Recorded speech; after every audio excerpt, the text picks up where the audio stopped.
I thought silence meant we were fine. 54 years of marriage, and we rarely fought.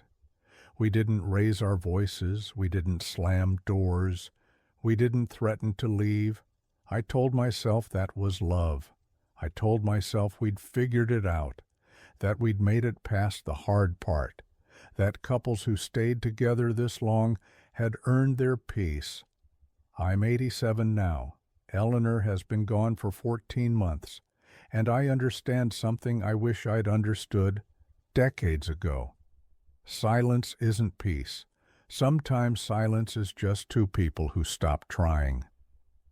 We met in 1967, a mutual friend's birthday party. She was wearing a yellow dress. I remember that. I remember thinking she looked like sunshine. She laughed at something someone said, and I watched her from across the room. I didn't approach her that night. I was too nervous.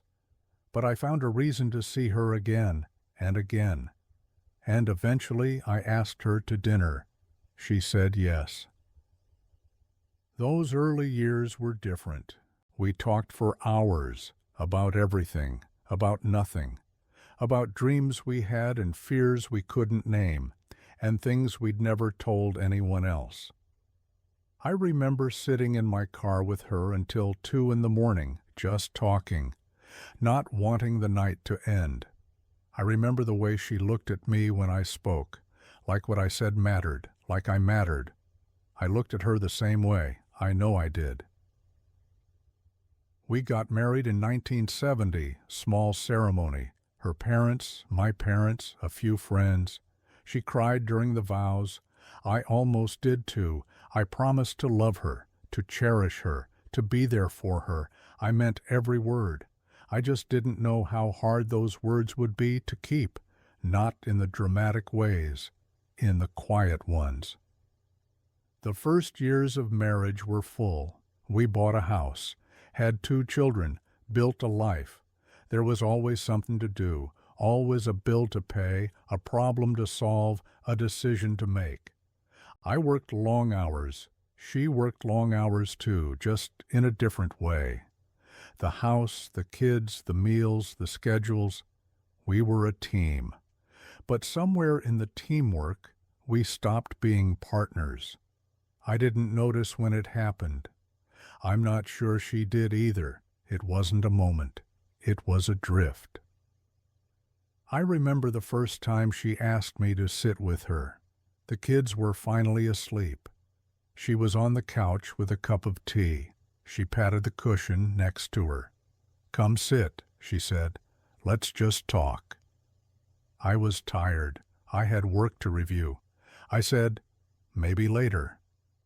I went to the other room. I don't remember if I ever came back that night. Probably not. Later became my answer for a lot of things.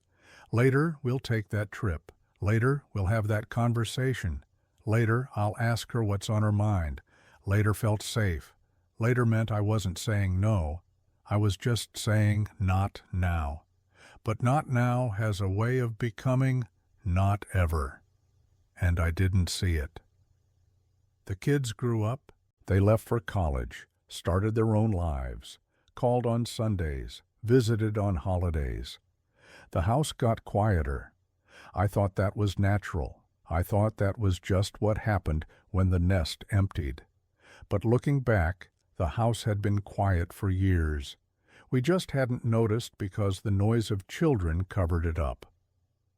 Eleanor and I had routines: morning coffee at 7, dinner at 6, the evening news at 10, bed by 11.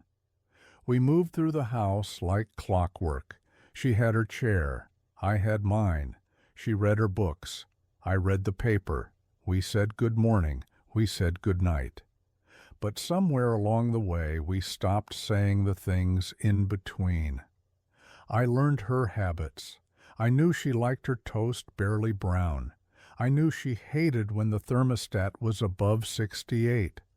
I knew she wanted the bathroom door closed even when no one was in there. I knew everything about how she lived. I just forgot to learn how she felt. She tried sometimes. She'd say things like, "Do you ever think about when we were young?" I'd say, "Sure." She'd wait for more. I'd go back to my paper. She'd say, "I feel like we don't really talk anymore." I'd say, "We talk every day." She'd look at me for a moment. Then she'd nod and go back to her book. I thought I'd answered her. I hadn't. Years passed like this. Decades, really. We weren't unhappy. At least I didn't think we were. We didn't fight. We didn't resent each other. We were just there, sharing a house, sharing meals, sharing a bed, but not sharing ourselves. I told myself this was what long marriages looked like. The passion fades, but the partnership remains. You become comfortable. You settle in. I thought comfort was the goal. I didn't realize comfort can also be a kind of giving up. When Eleanor got sick, it was slow at first. Fatigue, weight loss, a cough that wouldn't go away. The doctors ran tests, then more tests. Then they sat us down in a small room with no windows. Pancreatic cancer, stage 4. They gave her months, maybe less. I held her hand in that room. I don't remember what the doctor said after those first words. I just remember her hand, cold, still, like she already knew. We didn't talk about it much at first. We went home. We made dinner. We watched the news. It was almost like nothing had changed, but everything had. In her final weeks, she started to talk more, not about the illness, about us. One evening, she was sitting in her chair by the window. The light was fading. She looked small. She said, "Can I tell you something?" I said, "Of course." She looked at me for a long time. Then she said very calmly, "I've been lonely." I didn't understand at first. "Lonely?" I said. "I've been right here." She nodded. "I know." She didn't say anything else, but her eyes said everything. She died on a Tuesday morning, March, still cold outside. The hospice nurse had just stepped out. I was holding her hand. Her breathing slowed. Then it stopped, and the house became the quietest it had ever been. After the funeral, I didn't know what to do with myself. The kids came and went. Friends brought food. People said kind things. Then everyone left, and I was alone in a house full of her things. I found the journal a month later. I was cleaning out her nightstand. I didn't even know she kept one. It was a simple notebook, blue cover, her handwriting inside. I almost didn't read it, but I did. The entries went back years. Some were short, just a few lines. Others were longer. She wrote about the garden, about the grandchildren, about books she was reading. But between those ordinary entries, there were others, the ones that broke me. One entry said, "He came home late again. I waited up. He said he was tired and went to bed. I sat in the kitchen for an hour, just sitting." Another said, "I asked if he wanted to take a walk. He said maybe later. I went alone." Another, "I can't remember the last time he asked me how I was, really asked." And another, "I wonder if he sees me anymore, or just the woman who lives here." I read for hours, years of entries, years of loneliness, years of small hopes and quiet disappointments. She never complained, not out loud, not to me.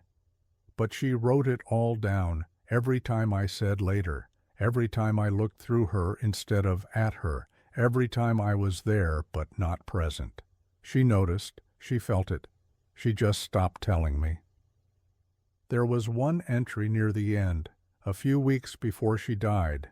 It said, "I think he loves me, in his way. I just wish his way had been closer."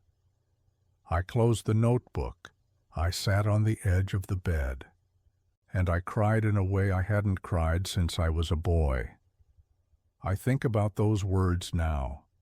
I wish his way had been closer. She wasn't asking for grand gestures. She wasn't asking for the moon. She just wanted me to sit with her, to ask her what she was thinking, to look at her like she was still the woman in the yellow dress. I could have done that. It would have cost me nothing. And I didn't do it. The house is so quiet now. Her chair is still there. I can't move it. Her books are still on the shelf. I can't give them away. Sometimes I sit in my chair and look at hers, and I imagine what I would say if she were still there. I'd say, "Tell me something." I'd say, "What are you thinking about?" I'd say, "I'm sorry I made you wait." I wasn't a bad husband. I didn't cheat. I didn't leave. I didn't raise my hand. But I wasn't a good one either. I was there, just not in the way that mattered. I understand now what I didn't understand then. You can share a house with someone and still be strangers. You can sleep beside someone every night and still leave them alone. You can love someone and never make them feel loved. That was us. That was me. I think about all the evenings I spent in the other room, all the time she reached out and I didn't reach back, all the time she sat in that chair looking out the window, waiting for something I never gave her. I was her husband for 54 years, but I was her roommate for most of them. I don't know why I'm telling you this. Maybe because the silence in this house is too heavy to carry alone. Maybe because I think about her every day and I need somewhere to put that. Maybe because I'm 87 years old and I've run out of reasons to pretend I didn't make mistakes. I made them every day for decades. I'm not here to tell you what to do. I'm not going to say go home and hug your wife or ask your husband how he's feeling. You already know what you should do. You just don't think you have to do it today. I thought that too. And now, today, is all I think about. There's a photograph on the mantel, our wedding day. 1970. She's laughing. I'm looking at her like she's the only person in the room. I don't know when I stopped looking at her that way. But I know I did, and I know she noticed. Some nights I dream about her. She's sitting in her chair. The light is soft. She looks up at me and smiles. She says, "Come sit." In the dream, I do. I sit beside her. I hold her hand. I ask her what she's reading, what she's thinking, what she dreamed about last night. She tells me, and we talk until morning. Then I wake up. And the chair is empty, and the house is quiet, and I remember that later never came. Thank you for listening to this. I don't have wisdom to offer, just a story I'll carry until the end, and a wife I'll never stop missing.